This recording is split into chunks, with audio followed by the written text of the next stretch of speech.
The Brothers Karamazov, by Fyodor Dostoevsky, translated by Constance Garnett.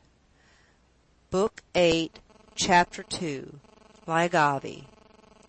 So he must drive at full speed, and he had not the money for horses. He had 40 kopecks, and that was all that was left after so many years of prosperity. But he had at home an old silver watch which had long ceased to go. He snatched it up and carried it to a Jewish watchmaker who had a shop in the market-place. The Jew gave him 6 roubles for it. "And I didn't expect that!" cried Mitya ecstatically. He was still in a state of ecstasy. He seized his 6 roubles and ran home.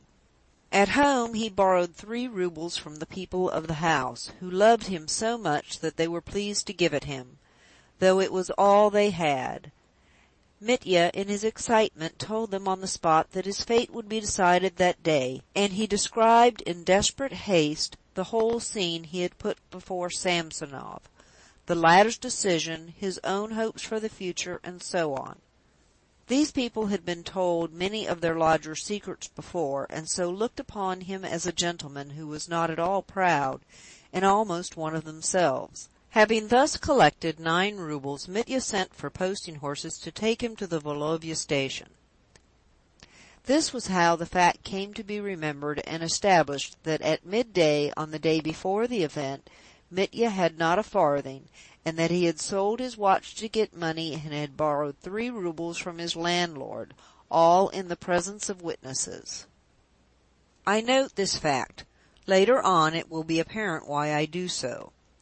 Though he was radiant with the joyful anticipation that he would at last solve all his difficulties, yet, as he drew near Volovya station, he trembled at the thought of what Grushenka might be doing in his absence. This was why he had gone off without telling her, and why he left orders with his landlady not to let out where he had gone, if anyone came to inquire for him. I must get back tonight," he repeated, as he was jolted along in the cart, "and I dare say I shall have to bring this Lyagavy back here, to draw up the deed." So mused Mitya, with a throbbing heart, but alas, his dreams were not fated to be carried out. To begin with, he was late, taking a short cut from Volovya station, which turned out to be 18 versts instead of 12.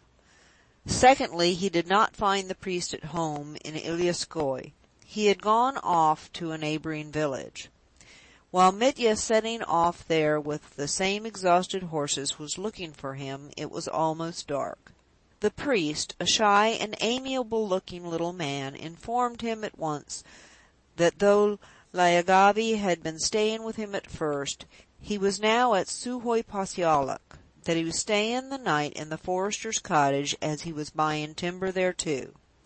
At Mitya's urgent request that he would take him to Lyagavy at once, and by so doing save him, so to speak, the priest agreed, after some demur, to conduct him to Suhoy Posyolok.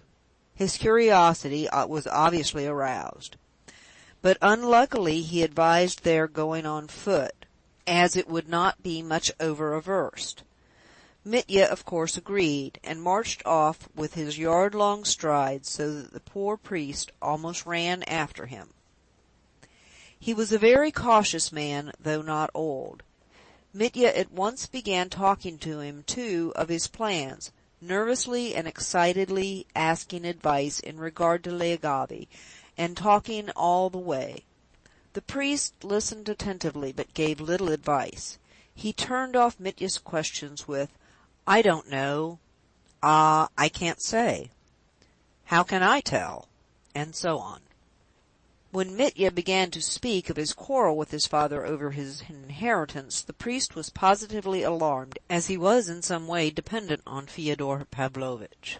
He inquired, however, with surprise, why he called the peasant trader Gorskin Lyagavy, and obligingly explained to Mitya that though the man's name really was Lyagavy, he was never called so, as he would be grievously offended at the name, and that he must be sure to call him Gorskin, or you'll do nothing with him. He won't even listen to you," said the priest in conclusion. Mitya was somewhat surprised for a moment, and explained that that was what Samsonov had called him. On hearing this fact, the priest dropped the subject, though he would have done well to put into words his doubt whether, if Samsonov had sent him to that peasant calling him Leogabi, there was not something wrong about it, and he was turning him into ridicule. But Mitya had no time to pause over such trifles. He hurried, striding along, and only when he reached Suhoi Pasiala did he realize that he had come not 1 verst, nor 1.5, but at least 3. This annoyed him, but he controlled himself. They went into the hut. The forester lived in one half of the hut, and Gorskin was lodging in the other, the better room the other side of the passage. They went into that room and lighted a tallow candle. The hut was extremely overheated. On the table there was a samovar that had gone out, a tray with cups, an empty rum bottle, a bottle of vodka partly full, and some half-eaten crusts of wheaten bread. The visitor himself lay stretched at full length on the bench, with his coat crushed up under his head for a pillow, snoring heavily. Mitya stood in perplexity. "Of course I must wake him. My business is too important. I've come in such haste.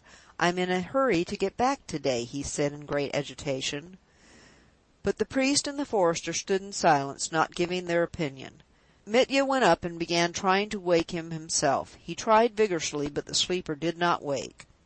"He's drunk," Mitya decided. "Good Lord, what am I to do? What am I to do?" And terribly impatient, he began pulling him by the arms, by the legs, shaking his head, lifting him up and making him sit on the bench. Yet after prolonged exertions he could only succeed in getting the drunken man to utter absurd grunts and violent but inarticulate oaths.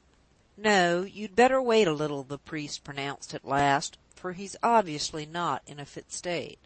"He's been drinking the whole day," the forester chimed in. "Good heavens!" cried Mitya. "If only you knew how important it is to me and how desperate I am." "No, you'd better wait till morning," the priest repeated. "Till morning? Mercy, that's impossible!" And in his despair he was on the point of attacking the sleeping man again, but stopped short at once, realizing the uselessness of his efforts. The priest said nothing. The sleepy forester looked gloomy. "What terrible tragedies real life contrives for people," said Mitya in complete despair. The perspiration was streaming down his face. The priest seized the moment to put before him very reasonably that even if he succeeded in wakening the man, he would still be drunk and incapable of conversation. "And your business is important," he said, "so you'd certainly better put it off till morning." With a gesture of despair, Mitya agreed. "Father, I will stay here with a light and seize the favorable moment. As soon as he wakes, I'll begin. I'll pay you for the light," he said to the forester, "for the night's lodging, too. You'll remember Dmitri Karamazov." "Only, Father, I don't know what we're to do with you. Where will you sleep?" "No, I'm going home. I'll take his horse and get home," he said, indicating the forester. "And now I'll say good-bye. I wish you all success." So it was settled. The priest rode off on the forester's horse, delighted to escape, though he shook his head uneasily, wondering whether he ought not next day to inform his benefactor, Fyodor Pavlovitch, of this curious incident, or he may, in an unlucky hour, hear of it, be angry, and withdraw his favor. The forester, scratching himself, went back to his room without a word, and Mitya sat on the bench to catch the favorable moment, as he expressed it. Profound dejection clung about his soul like a heavy mist, a profound, intense dejection. He sat thinking, but could reach no conclusion. The candle burnt dimly, a cricket chirped. It became insufferably close in the overheated room. He suddenly pictured the garden, the path behind the garden, the door of his father's house mysteriously opening and Grushenka running in. He leapt up from the bench. "It's a tragedy," he said, grinding his teeth. Mechanically he went up to the sleeping man and looked in his face. He was a lean, middle-aged peasant with a very long face, flaxen curls, and a long, thin, reddish beard, wearing a blue cotton shirt and a black waistcoat, from the pocket of which peeped the chain of a silver watch. Mitya looked at his face with intense hatred, and for some unknown reason his curly hair particularly irritated him. What was insufferably humiliating was that after leaving things of such importance and making such sacrifices, he, Mitya, utterly worn out, should with business of such urgency be standing over this dolt on whom his whole fate depended, while he snored as though there was nothing the matter, as though he'd dropped from another planet. "Oh, the irony of fate!" cried Mitya, and quite losing his head, he fell again to rousing the tipsy peasant. He roused him with a sort of ferocity, pulled at him, pushed him, even beat him. But after 5 minutes of vain exertions, he returned to his bench in helpless despair and sat down. "Stupid, stupid!" cried Mitya. "And how dishonorable it all is!" Something made him add. His head began to ache horribly. Should he fling it up and go away altogether, he wondered? No. Wait till tomorrow now. I'll stay on purpose. What else did I come for? Besides, I've no means of going. How am I to get away from here now? Oh, the idiocy of it! But his head ached more and more. He sat without moving, and unconsciously dozed off and fell asleep as he sat. He seemed to have slept for 2 hours or more. He was waked up by his head aching so unbearably that he could have screamed. There was a hammering in his temples, and the top of his head ached.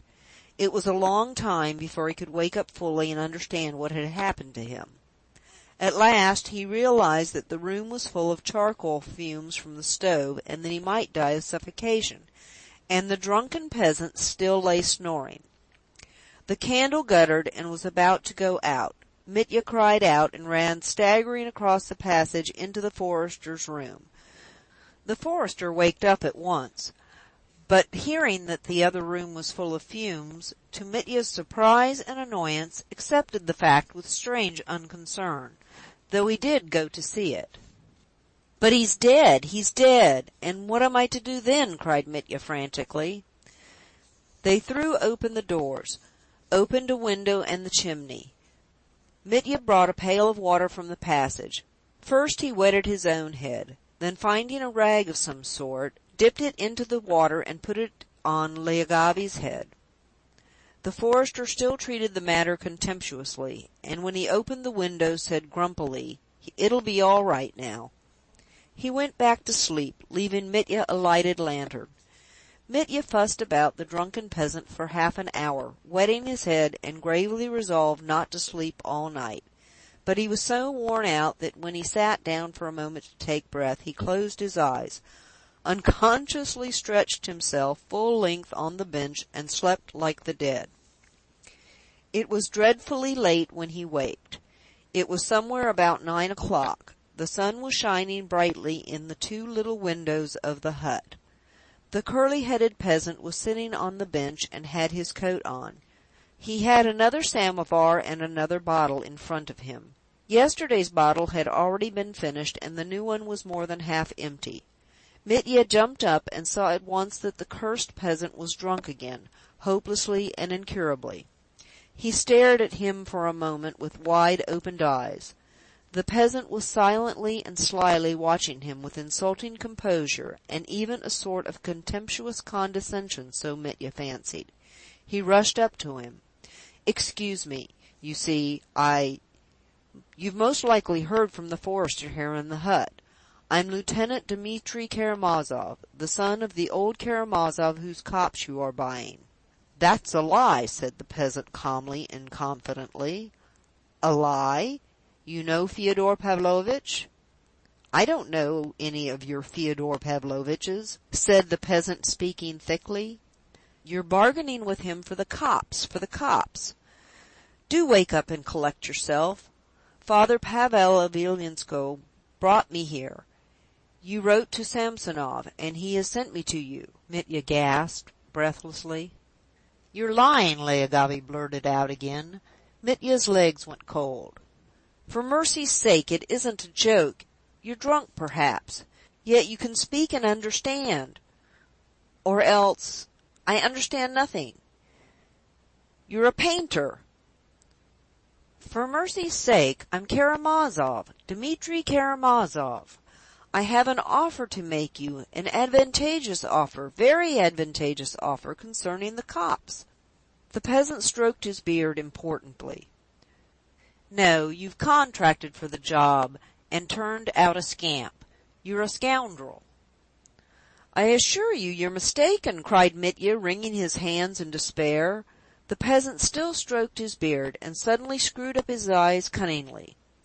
"No, you show me this. You tell me the law that allows roguery. Do you hear? You're a scoundrel. Do you understand that?" Mitya stepped back gloomily, and suddenly something seemed to hit him on the head, as he said afterwards. In an instant a light seemed to dawn in his mind. A light was kindled, and I grasped it all.